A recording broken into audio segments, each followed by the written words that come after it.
April 2nd, 2023. It's the real beginning of April. I mean, technically it began on Saturday, but it's the real beginning of April, and it begins with a bit of a firecracker as Mercury squares Pluto. Now, a couple of things to say about this. First of all, Mercury is going from square or conjunction to Eris, goddess of discord, and now moving into a square to Pluto over the course of just a couple of days. So we're going to get a big pop from this. Now, we'll talk about this a lot on Saturday, April 1st at 11:30 a.m. Eastern Time. That's 8:30 a.m. Pacific Time for early risers, and that would be 15:30, yep, 15:30 Greenwich Time. And if you're watching this before then, please join us. And if you're watching after Saturday morning, then you missed it, and that's okay. I don't think we're going to put it out there in repeats. So if you didn't watch it live, then that's that. But, we're going to talk a little bit about how some of this is playing out in some of the events that have happened this week. It's been a big week, and it will be a big week coming. So we'll talk about that and then any other astrological questions you might have. But since you may not be watching that, let's talk about this week. This square between Mercury and Pluto is really significant because it's the first time we're having a square with Pluto in Aquarius.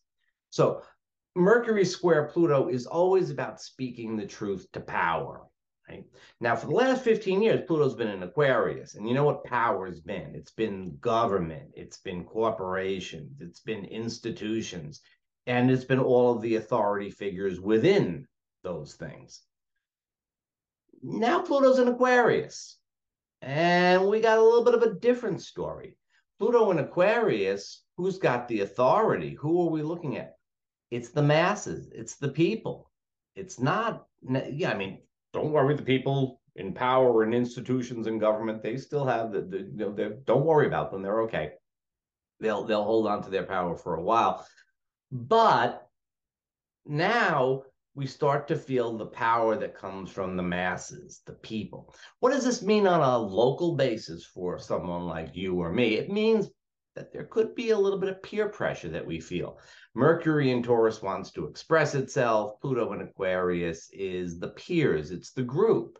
It might be literally the people that you're with, and it could be, it could be the people online. Maybe I'll get all kinds of really bad comments online. Oof. Oh, I didn't think about that. Oh, be nice. It could be that. It could also be that some of this peer pressure is actually just going on inside your head. How are people going to react to this? What are they going to think? That kind of stuff happens as well. It is a square after all. Now, Mercury in Taurus would like facts to deal with. Mercury in Taurus wants to grab some facts. This is what I got. This is the stuff that I have. Would really not mind having actual physical things to be pointed to, not just the ledger on paper or on the computer, but okay, let me see the pile of stuff that this is representing. That's what I want to see. I want to actually count the gold coins. I want to look at the pentacles. So that could be part of the situation, because Mercury wants the facts and wants tangible facts, and Pluto in Aquarius is really just dealing with ideals and principles. And so we've got a conflict there. Pluto is essentially saying, we know what's right, and Mercury is saying, so do we have the stuff? We'll see. We'll see how that plays out. We haven't seen Mercury square Pluto. It hasn't happened in like 230 years or something along those lines, right? So we'll have to see how it plays out. Kind of interesting to see. Mercury goes on this week to make nice aspects to Saturn and Mars. Mercury in Taurus, Saturn in Pisces, Mars in Cancer. Should help to smooth things out. And, if things do get tense for you on Sunday, Monday, should help to smooth things out a little bit as the week goes on. Except there's two things to accept. One is the full moon. We'll talk about that in a moment. The other thing that we have to put in as an exception to this rule over here is that Mercury is entering the shadow of his retrograde. Doesn't retrograde until the 21st, but gets into the shadow of the retrograde. And so you have to start being careful. And it's in an earth sign. So you know what you have to do. You have to watch and see where you put your stuff.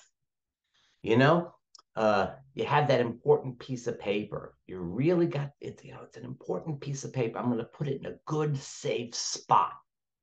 And so, you go up to your bookshelf and you find a book and you say, I'm going to put it in here. And you put it in there. And then 2, 3 weeks later, you need that piece of paper. Where the hell did I put it? Mercury retrograde in Taurus. So start paying attention to where you put your stuff. Start Mercury goes retrograde. You'd be losing your keys, forget where you put your car, all these types of things. But for right now, just start keeping track of stuff. Keep track of important papers.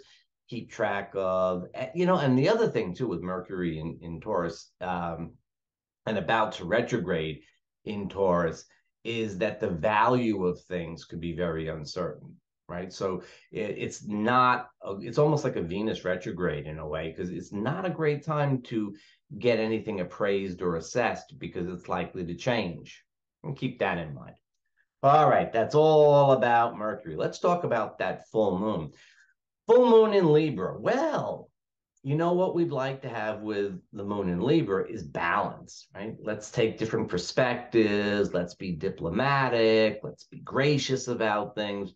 That's all moon in Libra. But it's a full moon in Libra. So we have some of that full moon lunacy. We have the emotional reactivity. We have that upsetting of the apple cart kind of thing that the moon in Libra doesn't really like all that much. And it's also the moon is getting illuminated from Aries, right? Mars sign. So, this very individual, I'm doing things my way placement of the sun, and the sun is overjoyed to be in Aries, and especially in the middle section of Aries. It's Mars sign, but the sun kind of has a condo at the middle degrees of Aries. Very, very happy out there. But it's that strong kind of energy. Here I come. This is me. And it's shining on that Libra moon, which would really rather just be diplomatic and what do you have to say? And that type of thing. So it's not quite the harmonious moon that we would maybe think it is. It does shine a light on relationships. That's true. But it also kind of shines the relationship shines a light back on you, perhaps. It's not exactly the most harmonious moon. And especially so because it is the moon before a solar eclipse. In 2 weeks, we have a solar eclipse. And so we are entering into eclipse season at this full moon. And the full moon, I should take pains to tell you, it's early on April 6th, which is Thursday. So we really feel this energy Wednesday, Thursday, and even going into Friday. So we're entering into eclipse season and we feel the tension of the eclipse, that sort of imploding feeling. The full moon actually helps because it does bring things out there. It gets the feelings out there. And that's more or less a positive thing because what follows is that kind of implosion, that contracting into the solar eclipse, which is going to happen on the 20th. That's a whole other story. You got to tune in for that one. That's big doings. So we're starting eclipse season at this full moon. So we never quite get back down to baseline after this full moon. Usually full moon you go up and then you kind of come down to the new moon, and then we're really not gonna get down to baseline. We stay up there from the full moon. We don't really sink down to baseline level. We stay a little jittery for the next few weeks. And then we have the solar eclipse, and we stay jittery until the lunar eclipse.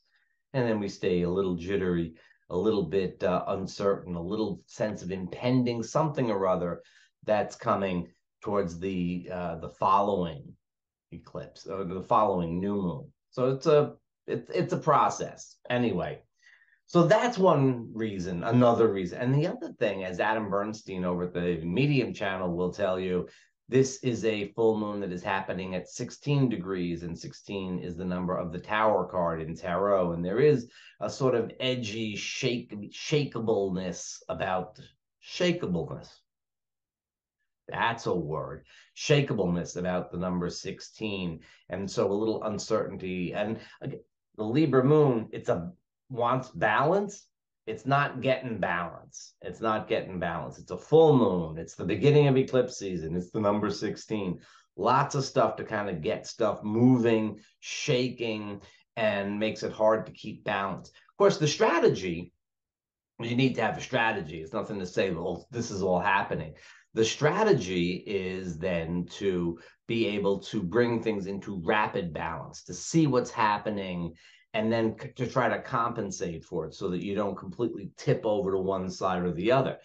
If you feel yourself getting a little too worked up emotionally about things, then you take the time to step back and like, well, what's realistic here? What's really going on? If someone's giving you a hard time, before you react, you look and say, okay, well, maybe I can throw away 9 out of the 10 things they just said and just chalk it up to emotions. And what's the one thing I really have to deal with? So you try to remain on that even keel, but it's not because things are balanced and even. It's because when the seesaw goes this way, to push it back this way a little bit, right? It's not staying in balance. It's maintaining balance. Maintaining balance. All right, we could keep going on with that one, but I'm going to leave it there. It's not a static balance. It's an active balance if you manage to get it balanced at all. And just one more aspect rounds out the week, and that is Jupiter square to Pallas Athene. And it's very similar in its own way to the aspect that begins the week, the Mercury Pluto, because it's about expression. Pallas Athene is always about expressing things. Jupiter makes things bigger. But while the beginning of the week, there's a little bit of hesitation, and we're going to have to speak out the truth in front of folks, and what are they going to say about it, and all of this later aspect between Jupiter and Pallas Athene, much more forward going, okay, I'm going to say what I got to say, blurt it out there kind of thing. Be interesting to see what happens in the news. It's going to be a very interesting week in the news, and we'll be tying that in addition to answering your other astrological questions at 11:30 Eastern time on April 1st. If if it's still in the future for you. If it's in the past, if it's in the past, I'll see you next week. I'll probably see you midweek with some kind of video, but I'll see you next week. You'll subscribe. Just subscribe and you get it all. It makes it so much easier. See you soon.